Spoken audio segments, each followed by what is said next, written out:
get this done? Well, it's been expensive so far. You know, every time we would create all that cap room on the cap machine, we never really showed what it took to get who they had to lose to create enough space. And they're not quite there yet. It's been hard so far. Tyler Zeller was waived. And then look at it. Olenek, Jerebko, Young, and Green all renounced, meaning that they take their number off the books and lose whatever preferred rights they have. That frees up the cap space, but they're not done yet. They still need to shave a couple $1 million or $1 million. How depends how you look at it. And they're going to have to move one or two players. So the conversation is around some of these key rotation players at bigger numbers. And, you know, Ryan, I don't know who you think they're most likely to move. It's hard to just speculate because you have to know what they're going to get back for that player. They're not going to just move them to get rid of them if you're talking about Crowder or Avery Bradley. But I don't know. What's your thought? Who should they move? Well, I think that last point's a really good one because when we start looking at the cap crunch here, I've just heard people in the last 18 hours or so ask the questions of, well, you just have to dump these guys. They're all assets. You would want Marcus Smart. You would want Avery Bradley. And you would absolutely want Jay Crowder because he has an outdated contract. He's $7 million per, turns 27 today. He's under contract for about 3 more years, just over that $7 million mark. So there will be teams, especially teams with cap space, that miss out on free agency that would want these. So I think the battle, if you're the Celtics here now, is positional depth and saying maybe Crowder Hayward doesn't necessarily fit, but we know the cost certainty of what Crowder is, as opposed to Bradley, who I'm sure they'd rather keep as the basketball player,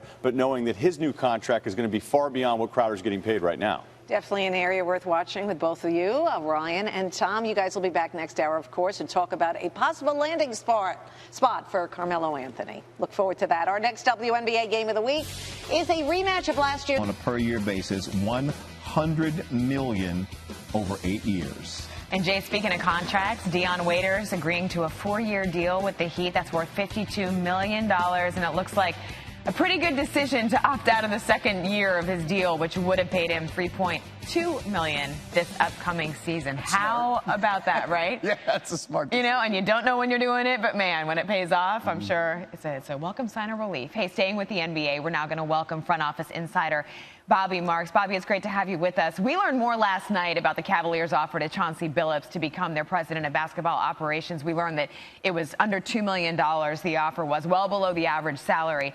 What does that tell you about how Dan Gilbert values this position when he's making a perceived lowball offer to his first choice?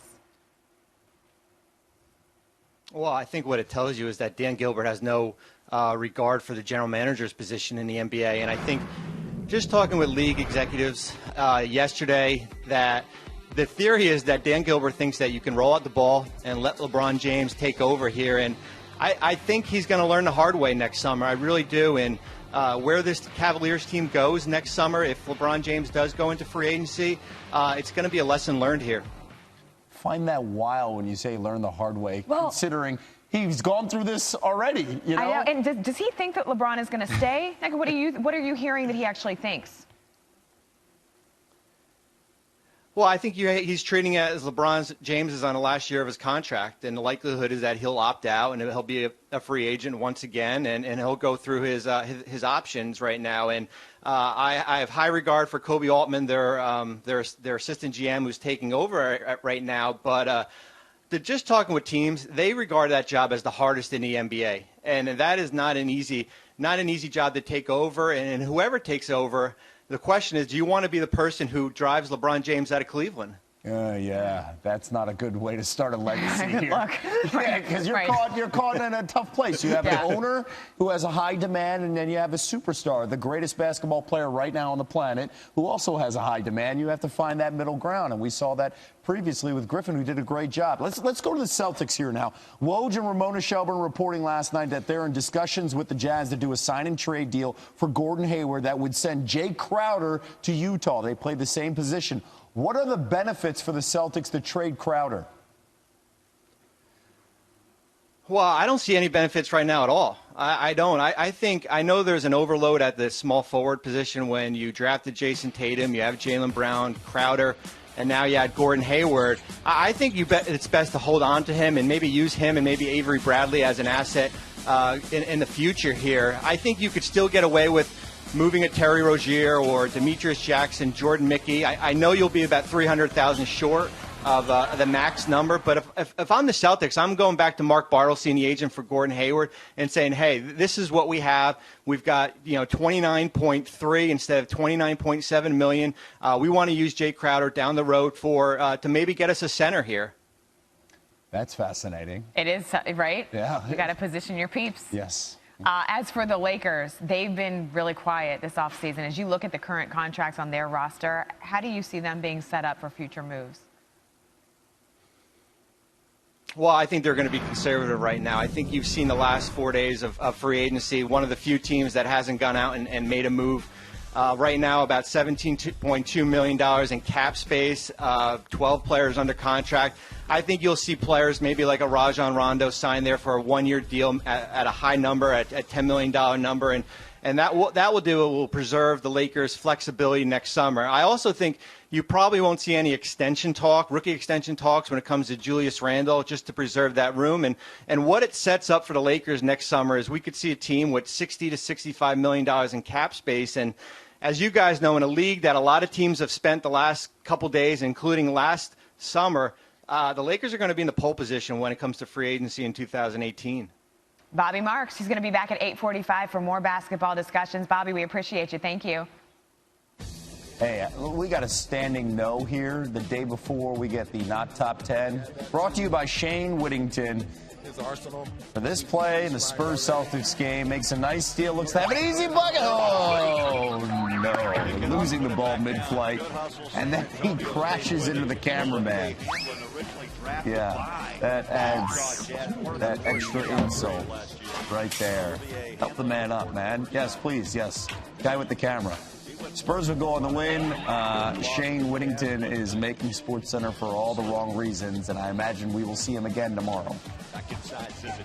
Kevin, you like pickles?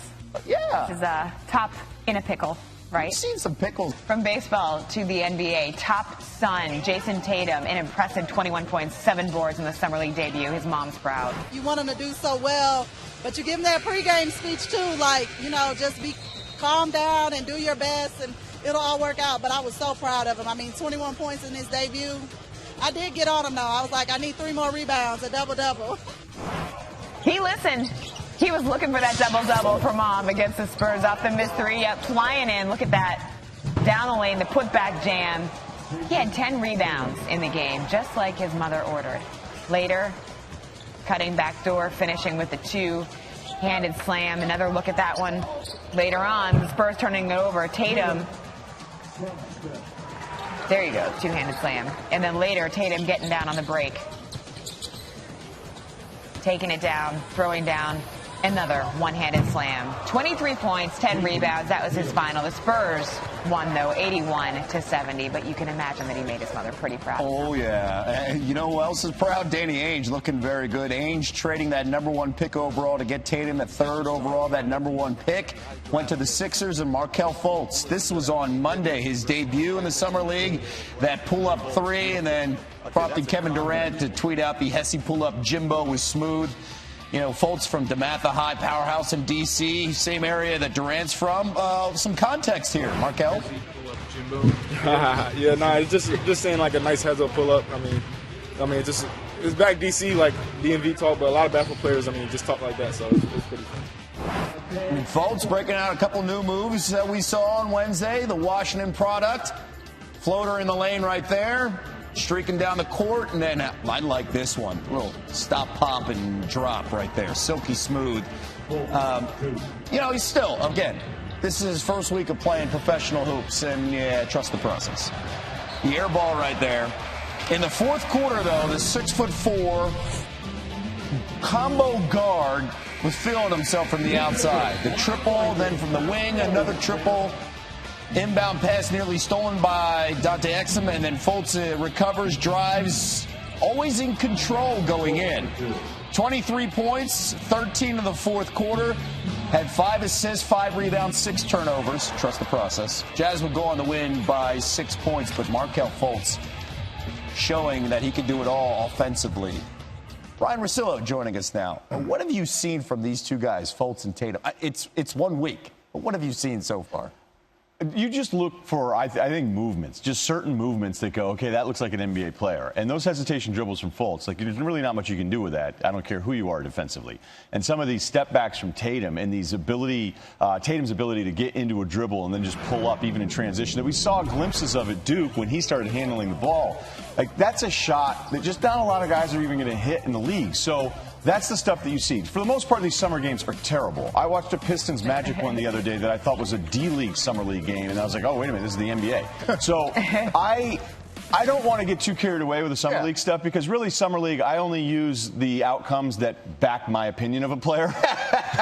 So if I think a guy's great and he has a great Summer League, I'm like, I told you guys. And if I think a guy's terrible, there are so many players that put up huge numbers in Summer League that end up doing nothing. But I think when you're talking about guys that only spent 1 year at college and show you real NBA offensive moves, that's a win for everybody that thinks these players are good, and everybody thinks these guys are great. That's true. That's true. Let's talk some business now. Ramona Shelburne and Adrian Wojnarowski reporting the Jazz in discussion with the Celtics to do a sign-and-trade deal for Gordon Hayward that would send Jay Crowder to Utah.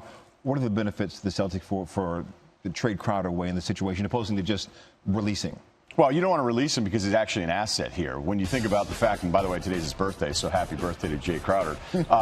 He's owed, at 27 years old, 3 more years that average just over $7 million a year. He can shoot from 3. He's a starter in this league, and he's a pretty good defensive player. So there's a lot to like about Jay Crowder. So you would never actually just straight out release him. He's someone you're going to get an asset back for, especially with that contract in today's world.